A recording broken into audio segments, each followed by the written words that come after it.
अगर आप एक न्यू ट्रेडर है और आपके पास सिर्फ 10,000 का कैपिटल है तो क्या यह छोटी सी अमाउंट 1 लाख तक बढ़ाई जा सकती है? तो इसका जवाब है हाँ, बिल्कुल। लेकिन इसके लिए आपको सही स्किल, सही स्ट्रेटेजी और स्ट्रिक्ट रूल को फॉलो करना जरूरी है। तो अगर ये वीडियो आपने पूरा एंड तक देख लिया तो आई एम श्योर कि आपका स्मॉल कैपिटल से ट्रेडिंग करने का पूरा तरीका बदल जाएगा। आज के इस वीडियो में मैं आपको डिटेल में समझाने वाला हूँ कि कौन कौन सी चीजें सीखनी जरूरी है, किन रूल्स को अपनाना चाहिए और किस तरह एक डिसिप्लिन ट्रेडिंग अप्रोच अपनाकर आप धीरे धीरे अपने कैपिटल को बढ़ा सकते हैं। तो चलिए शुरू करते हैं। दोस्तों, सबसे पहले ये समझना जरूरी है कि ट्रेडिंग कोई गेम नहीं है, यह एक बिजनेस है और हर बिजनेस की तरह इसमें भी 3 चीजें चाहिए: नॉलेज, डिसिप्लिन और स्ट्रैटेजी। अब सवाल आता है कि हमें ट्रेडिंग कौन सी मार्केट में करनी चाहिए। देखिए, मार्केट कई तरह के हैं। पहला स्टॉक मार्केट और ऑप्शन ट्रेडिंग जैसे कि निफ्टी और बैंक निफ्टी, दूसरा फॉरेक्स ट्रेडिंग, तीसरा क्रिप्टो ट्रेडिंग और चौथा कमोडिटी मार्केट जहां आप गोल्ड और सिल्वर जैसी चीजों में ट्रेड कर सकते हैं। लेकिन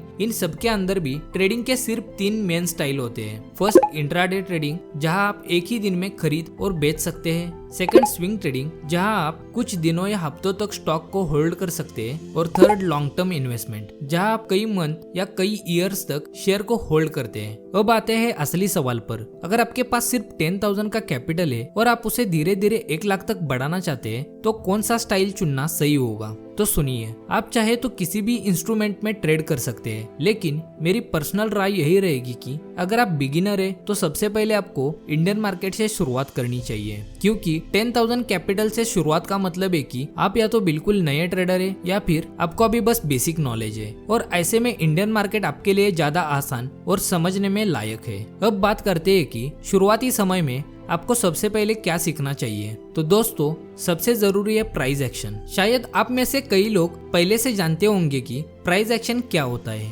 लेकिन जिनको पता नहीं उनके लिए मैं सिंपल तरीके से समझाता हूँ कि प्राइस एक्शन क्या होता है। प्राइस एक्शन का मतलब है बिना किसी इंडिकेटर या टूल के सिर्फ चार्ट पर प्राइस की मूवमेंट को देखकर अंदाजा लगाना कि मार्केट आगे ऊपर जाएगा या नीचे। अब सवाल आता है कि प्राइस एक्शन में आखिर देखा क्या जाता है। तो ध्यान दीजिए, प्राइस एक्शन में candlestick pattern, support resistance, breakout breakdown, market structure और अलग अलग लेवल्स पर प्राइस का रिएक्शन, ये सारी चीजें मिलाकर ही प्राइस एक्शन बनता है। मतलब अगर आप सच में प्राइस एक्शन सीखना चाहते हैं तो आपको इन सबको एक एक करके अच्छे से समझना होगा। अब क्योंकि आपके पास सिर्फ 10,000 का कैपिटल है तो ज्यादा रिस्क लेने का ऑप्शन आपके पास नहीं है, इसीलिए शुरुआत में आपको इन बेसिक्स और सबसे जरूरी कॉन्सेप्ट को सीखना बहुत जरूरी है। और जब आप प्राइस एक्शन को अच्छे से मास्टर कर लेंगे तभी आप अपनी खुद की एक स्ट्रैटेजी बना पाएंगे और इन्हीं स्ट्रैटेजी की मदद से आप ट्रेड भी कर सकेंगे। वैसे अगर आप चाहते हैं कि मैं प्राइस एक्शन के हर टॉपिक पर अलग अलग डेडिकेटेड वीडियो बनाऊं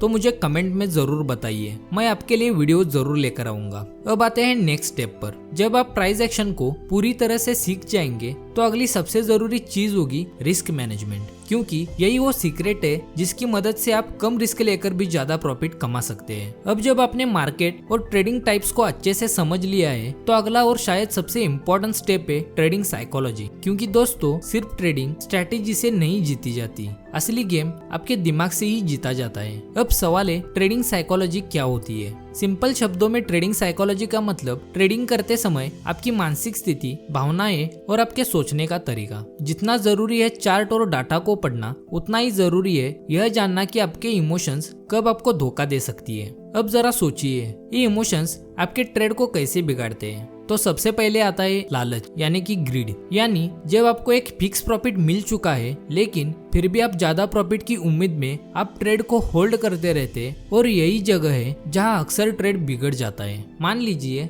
आपको किसी ट्रेड में 500 रुपए का प्रॉफिट दिख रहा था, लेकिन आपने सोचा 1000 क्यों नहीं, और उसी लालच में आप ट्रेड होल्ड करते रहे। नतीजा, मार्केट पलट गया और जो प्रॉफिट था वो भी गायब हो गया। यानी लालच आपको प्रॉफिट से सीधा लॉस तक ले जा सकती है। अब आता है दूसरा इमोशन, डर, यानी कि फियर। कई बार मार्केट सही दिशा में जा रहा होता है लेकिन आप सिर्फ नुकसान के डर से जल्दी बाहर निकल जाते हैं। इससे होता क्या है, बड़े प्रॉफिट आपके हाथ से निकल जाते हैं और आप बार बार सिर्फ छोटा प्रॉफिट ही बुक कर पाते हैं। तीसरा इमोशन है उम्मीद, यानी कि होप। मान लीजिए आपका ट्रेड लॉस में जा रहा है, लेकिन एसएल लगाने और लॉस को कंट्रोल करने के बजाय आप सोचते हैं कि शायद अब लॉस प्रॉफिट में कन्वर्ट हो जाएगा और आप ट्रेड में टिके रहते हैं और आपका लॉस और भी बढ़ता जाता है। याद रखिए, होप एक ट्रैप है। फोर्थ, इमोशन से ओवर कॉन्फिडेंस। जब लगातार 2-3 ट्रेड में आपको प्रॉफिट हो जाता है तो लगता है कि अब तो सब समझ आ गया, और बिना प्रॉपर कैलकुलेशन के इसी ओवर कॉन्फिडेंस में आप ज्यादातर रिस्क लेने लगते हैं। एक गलत ट्रेड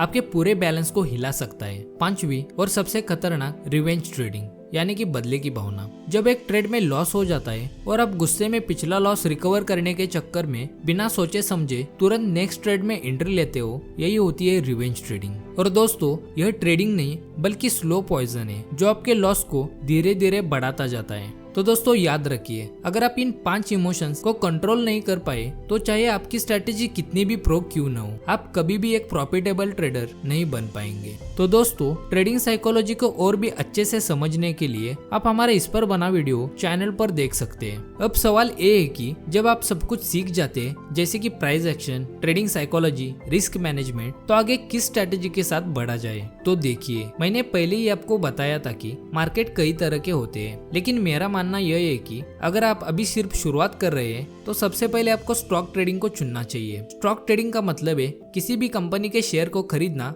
और जब उसका प्राइस बढ़े तो उसे बेचकर प्रॉफिट कमाना। इसका सबसे बड़ा फायदा यह है कि इसमें थीटा डीके नहीं होता। थीटा डीके सिर्फ ऑप्शन ट्रेडिंग में होता है। इसका असर क्या है? अगर प्राइस लंबे समय तक एक ही रेंज में अटका रहे तो ऑप्शन का प्रीमियम धीरे धीरे घटने लगता है। एग्जाम्पल के लिए मान लीजिए आपने निफ्टी में 200 रुपए का एक ऑप्शन खरीदा, लेकिन प्राइस लंबे समय तक वही का वही रहा, तो 200 का ऑप्शन घटकर 180 या उससे भी कम हो सकता है, जबकि स्टॉक ट्रेडिंग में ऐसा नहीं होता। दूसरी बात, स्टॉक में कोई एक्सपायरी डेट नहीं होती, मतलब आप जितना चाहिए उतना समय तक शेयर को होल्ड करके रख सकते हैं। और हाँ, एक चीज ध्यान देने वाली है, अगर आप 10,000 लेकर स्टॉक ट्रेडिंग में आते हैं तो आप ज्यादा से ज्यादा 3 से 4 अच्छे स्टॉक ही खरीद पाएंगे, क्योंकि इसमें कैपिटल थोड़ा ज्यादा लगता है। अब बात करते हैं ऑप्शन ट्रेडिंग की, जैसे कि निफ्टी या बैंक निफ्टी। इसमें आप कम पैसे से भी बड़ा प्रॉफिट बना सकते हैं, लेकिन ऑप्शन ट्रेडिंग में कूदने से पहले आपको कुछ बेसिक्स और एडवांस कॉन्सेप्ट अच्छे से समझने होंगे, जैसे कि call, put, strike price, theta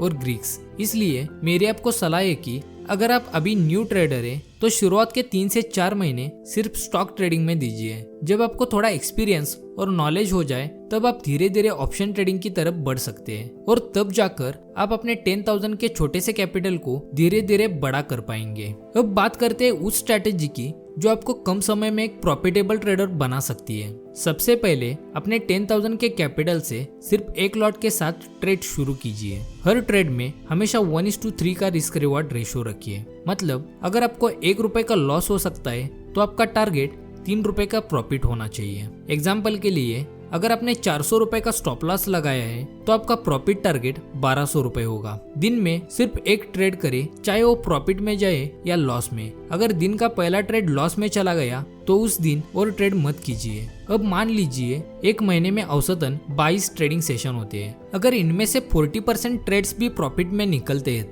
तो मंथ के एंड तक में आप अच्छे प्रॉफिट में रहेंगे। जैसे जैसे आपका कैपिटल बढ़ेगा वैसे वैसे आप अपना लॉट साइज भी बढ़ा सकते हैं। इसका मतलब आपका प्रॉफिट और स्टॉप लॉस दोनों बढ़ेंगे। जब आपके पास इतना कैपिटल हो जाए कि आप 2 लॉट के साथ ट्रेड कर सके तो आपका स्टॉप लॉस होगा 800 रुपए और आपका प्रॉफिट टारगेट होगा 2,400 रुपए। अब एक बात ध्यान रखिए, यह सब करना इम्पॉसिबल नहीं है, लेकिन बहुत आसान भी नहीं है। अगर शुरुआत में आप लगातार लॉस करते गए तो आपका कैपिटल घट जाएगा और आप एक लॉट से भी ट्रेड नहीं कर पाएंगे। लेकिन आपने अगर पेशेंस रखा, सही नॉलेज ली और स्ट्रैटेजी को स्ट्रिक्टली फॉलो किया तो मैं पूरी यकीन से कहता हूँ कि आप जरूर एक प्रॉफिटेबल ट्रेडर बनेंगे। तो दोस्तों, मिलते हैं अगली बार एक और नए कॉन्सेप्ट के साथ। तब तक के लिए बेस्ट ऑफ लक।